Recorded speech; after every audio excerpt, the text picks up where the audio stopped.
Hello everyone, welcome to Synapse 101, a short dose of neurological teaching for your daily rounds. In the previous video, we discussed about the basics of interpreting a city brain. Today, we will discuss the basic neuroanatomy in MRI Brain. Before that, let us define some terminology for reference. When we say coronal view, it's just like looking on a front view. Eggshell view is cross-section, and sagittal view is equivalent to side view. This is a sagittal view of a brain MRI. For orientation, this is the anterior aspect and this is the posterior aspect. Before we proceed on the structures in the brain, let us identify some other structures that can be seen here. This is the tongue. Above that will be the nasopharyngeal space. Superior to nasopharynx is the sphenoid sinus. Before the skull, we have the subcutaneous fat. The frontal bone is demonstrated in this cut. The clivus is a bony part of the cranium at the skull base. It is the sloping midline surface of the skull base anterior to the foramen magnum and posterior to the dorsum sellae. Now, one of the important landmarks that divides supratentorial from infratentorial structure is the tentorium cerebelli. The supratentorial structures include the two cerebral hemispheres and its subcortical nuclei and white matter fibers. The infratentorial structures include those in the posterior fossa, such as the cerebellum and the brainstem.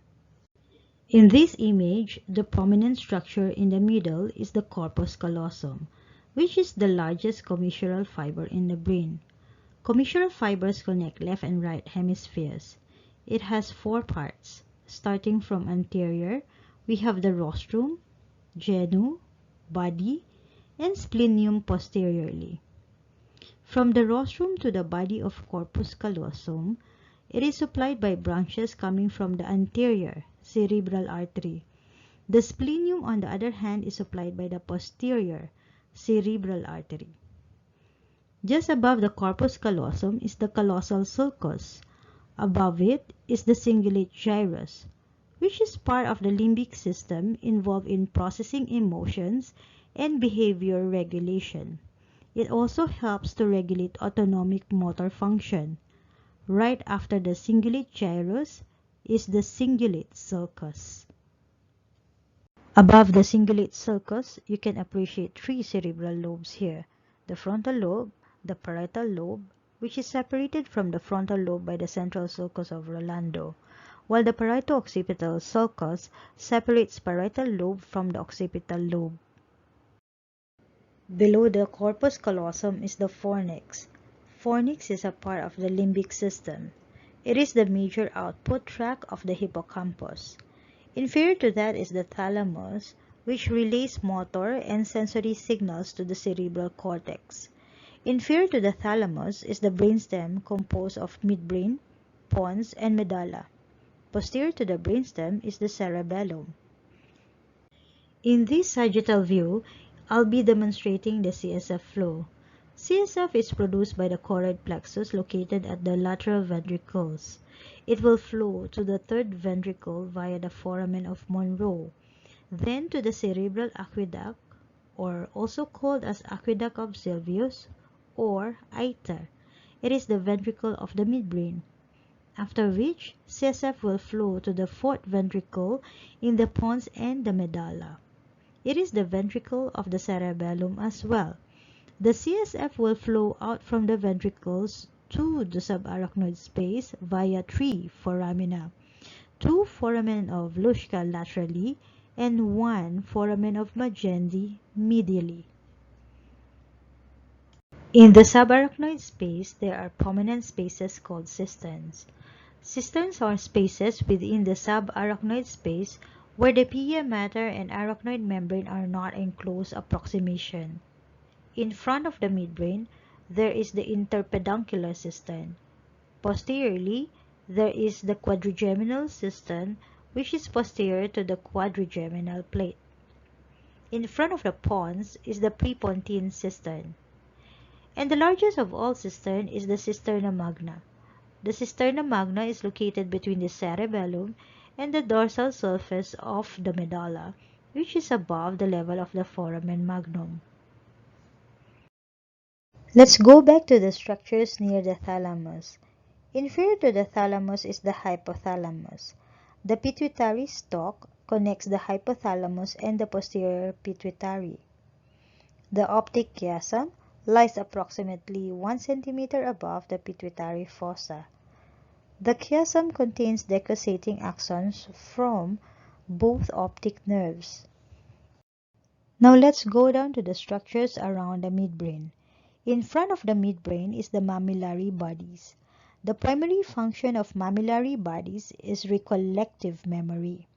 It also functions to assist with emotion and reward behaviors and goal-directed behaviors.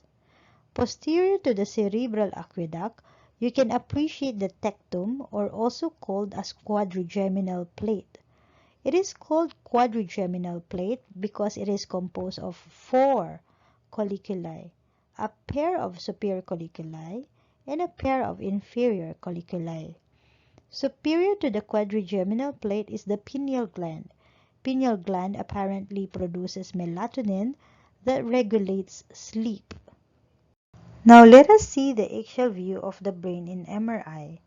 One very important landmark is the central sulcus that delineates frontal lobe anteriorly and parietal lobe posteriorly. But how do we identify among these several sulci here is the central sulcus? Number 1. Look for the sigmoid or hook sign. It is also called as the inverted omega sign. It is actually the posterior surface of the precentral gyrus. Once you identify this area, the sulcus after which is the central sulcus. Number 2. You can observe that the postcentral gyrus is actually thinner than the precentral gyrus. The precentral gyrus is part of the frontal lobe that functions as the primary motor cortex, whereas the postcentral gyrus is part of the parietal lobe that functions as the primary sensory cortex. The third sign is the T sign. The T sign is produced when the posterior end of the superior frontal sulcus joins the precentral sulcus and forms like an inverted T. Once you identify the precentral gyrus, then you may be able to identify the central sulcus. This cut demonstrates the lateral ventricle. This is the third ventricle. This is an eggshell cut at the level of the subcortical nuclei. Nucleus is a collection of neuronal cell bodies found in the central nervous system.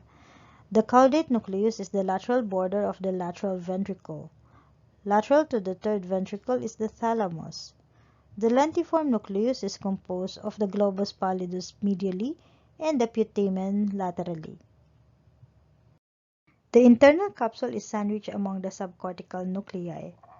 The anterior limb is between the caudate and the lentiform nucleus, while the posterior limb is between the thalamus and the lentiform nucleus. This is at the level of the midbrain. The midbrain looks like an inverted shorts. The substantia nigra delineates tegmentum from the cerebral peduncle.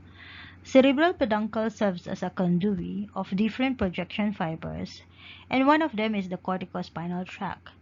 At the tegmentum, you may see the red nucleus, which is involved in motor coordination. In front of the midbrain is the 2 mammillary bodies. Lateral to the midbrain is the middle aspect of the temporal lobe, which is the hippocampus. This is at the level of the pons.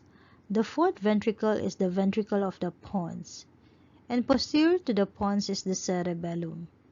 The basilar artery is situated anterior to the pons and is lodged at a groove in the middle of the pons. The middle cerebellar peduncle connects pons to the cerebellum. This is cranial nerve 7 and cranial nerve 8 at the cerebellopontine angle. This is the medulla. Anterior part of the medulla is called pyramids, where corticospinal tract passes through. Anteriorly, you may see the two vertebral artery. The tonsils are the lowest part of the cerebellum. The tonsils of the cerebellum is situated in inferior-medial surface of each cerebellar hemisphere. Tonsillar herniation is often called coning. If it herniates through the foramen magnum, it causes compression of the medulla, leading to respiratory arrest and may be typically rapidly fatal. Compression of the fourth ventricle may also result into obstructive hydrocephalus. This is a MRI that shows the intracranial vessels. The anterior circulation starts from the internal carotid artery.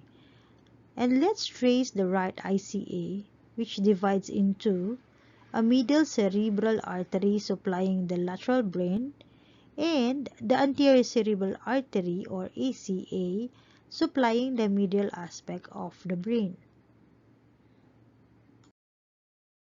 On the other hand, the posterior circulation starts with the two vertebral artery. They join at the level of the pontomedullary junction and forms the big basilar artery. The basilar artery bifurcates as the posterior cerebral artery at the level of the pontomesencephalic junction. The cerebellum receives blood supply from the following: posterior inferior cerebellar artery or PICA, which is a branch of the vertebral artery; anterior inferior cerebellar artery or ICA, which is a branch of the basilar artery. Superior cerebellar artery is a branch of basilar artery as well.